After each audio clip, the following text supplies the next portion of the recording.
Now I realize I didn't do an official YouTube unboxing for my Cartier small Trinity ring or for any of the other designer jewelry pieces I have bought this year, for that matter, from brands like Tiffany, Dior. I want to say those are the only two other designer brands. All the rest so far this year have been more artisan, Etsy type, or even custom design pieces.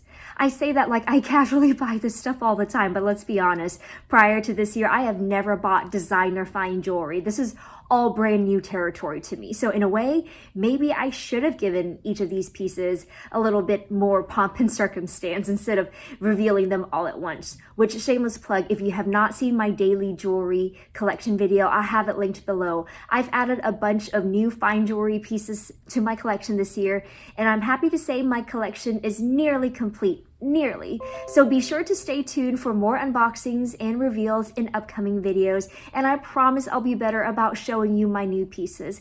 Clearly, you can tell I am not a professional content creator because when I go shopping or when I receive a package, my first instinct isn't like, let me whip out my phone so I can make content. I'm more of the captured moments and memories be damned type person. So at least you know I'm not buying stuff because I think it would make for a good video. Now I know there are plenty of professional creators out there whose main goal is to unbox the latest and the greatest, regardless of whether it's something they actually need or even like, and I get it. Give the masses what they want. Your next meal depends on it. But as for me and my channel, I'm just an average working girl trying to spend her money as wisely as possible. And along the way, just sharing with you the luxury items that not only do I find beautiful, but that also suits my not so glamorous life as a professor. And so I'm just going to stick to showing you all the items that are personally good for me and maybe not necessarily items that are good for YouTube's algorithm. So if that sounds like your jam, I hope you'd consider subscribing to this channel. Now that being said, what I bought may not be the most popular item in Cartier's arsenal. Some might even argue that this is actually quite controversial. In fact, these pieces were not even on my radar. So no, unfortunately, it's not the Panthère ring or the small Jocelyn Clue bracelet, not yet at least. So these are as much a surprise to you as they were for me when I decided to bite the bullet. But regardless, this is still going to be my first official Cartier unboxing on my channel. But heck, let's go all out. Let's make this a double Cartier unboxing, shall we? I'll go ahead and insert clips of my actual unboxing because let's be honest, if you were paying attention, then you would have guessed that all boxes have already been unboxed, but hey, at least I remembered to film the process. So as you can see, I bought these pieces online because I don't have a Cartier store near me. The closest one is maybe a 6-hour drive away. So I placed this order online, I want to say on a Monday evening, and honestly, it was a little scary how quickly this box arrived. It got here Wednesday morning, so in under 48 hours. I mean, Cartier's got Amazon Prime beat with their shipping. It was ridiculous. So everything was packaged super nicely as you would expect. And while I know some people go crazy over the Cartier packaging, I'm gonna be honest, it's literally just white cardstock wrapping paper with a fake hot wax stamp. At least I'm pretty sure it's not real wax because it's actually held in place with a piece of double-sided tape. But no shade at all to Cartier, it's what's inside the packaging that matters. But because I ordered two things and the boxes were the same size, there was actually a little piece of tape on each of the boxes with the product number written on it, and I'm gonna try my best to crop those out of the video. So ta-da! I decided to buy the Cartier cord bracelet. So here is a close-up view of what it looks like. So you have your iconic Trinity ring in 18 karat yellow, white, and rose gold. And just for size comparison, here's what the ring part of the bracelet looks like against a small Trinity ring in the size 4. Like, this thing is teeny tiny, okay? I don't care how skinny your fingers are, in no universe can you double this up as a ring.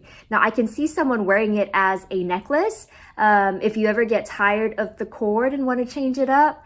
And yeah, let's just talk about the cord while we're on that subject. The cord is honestly, I mean, it's nothing special that I know of. It's not made of some super fine silk, hand woven by some silk weaving expert craftsman or craftswomen. The description on the website literally just says supplied on a cord.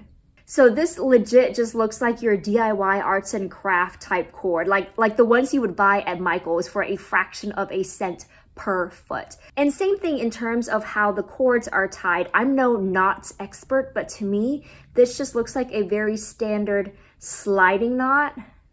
See that? And so it's not some proprietary knot that only Cartier sales associates will know how to tie.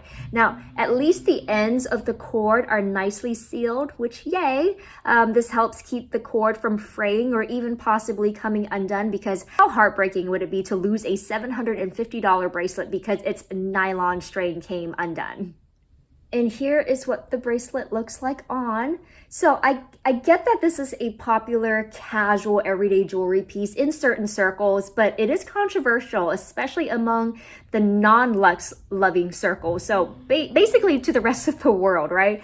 Because I have essentially paid $750 for a piece of rope and a bit of gold. Like a gram of gold today is valued at around $70-ish, give or take. So someone help me do the math to figure out what the weight of gold is for the Trinity bracelet. My gut says it's not even close to being worth $750. So is this bracelet overpriced? 100%. And yet I completely accept how ludicrous this is for its price tag. So hold on to that thought for a moment while I insert the clip of our second Cartier unboxing, which I may just speed up for the sake of time.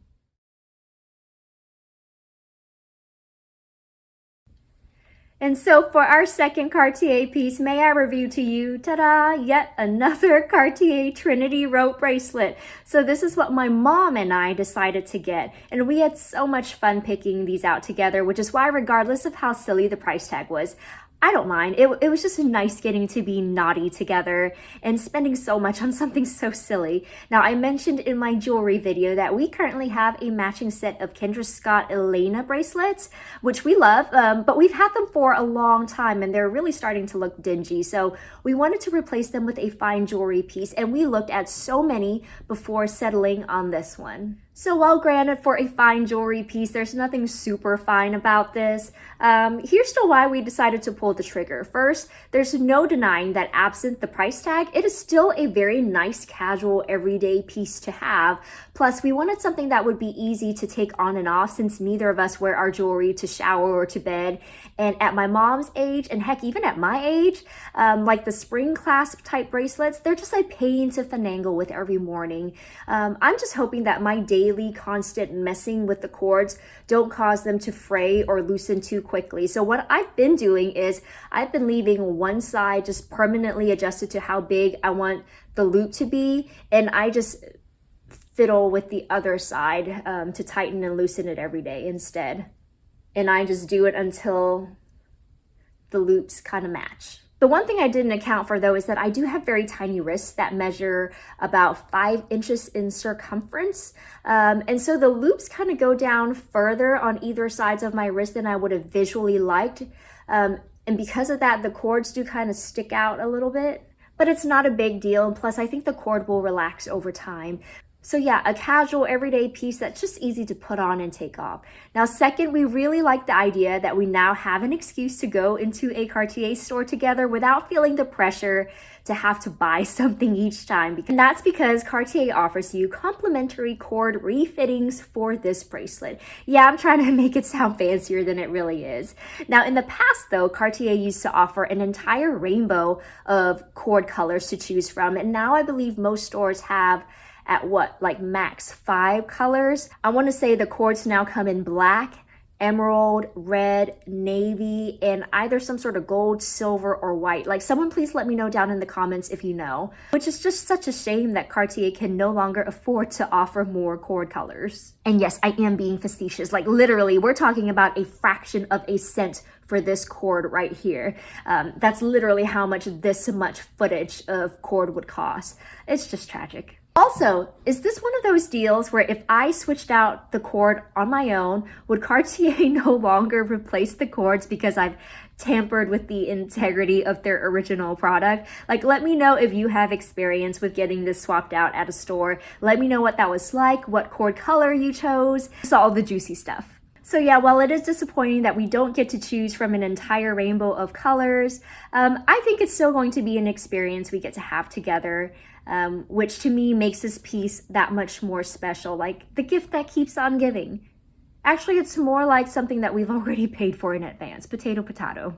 Now, the last thing I want to touch on, the website shows a guy wearing this bracelet. So I originally thought this would be like a unisex size, you know, but just keep in mind, gentlemen, the original size this comes in doesn't even come close to fitting my husband's wrist. I mean, he's got a pretty thick, manly wrist, but not to the point where I would have thought this wouldn't fit. Plus, I've seen pictures online of other guys wearing this. So can someone let me know down in the comments, if we were to buy this direct from the boutique, can the cords be measured to fit, or do they only come in like a uniform length? Like, my husband is suffering from his peculiar form of FOMO, and he would now like to add one of these to match us if he can get one that fits his man wrists. Anyways, thank you so much for sticking around until the end, and I hope you enjoyed this double-ish Cartier unboxing. Plus, if you do own this bracelet, let me know how it's working out for you, especially in the longer term. Like, are there hidden surprises for better or for worse that I'll be in for in the future?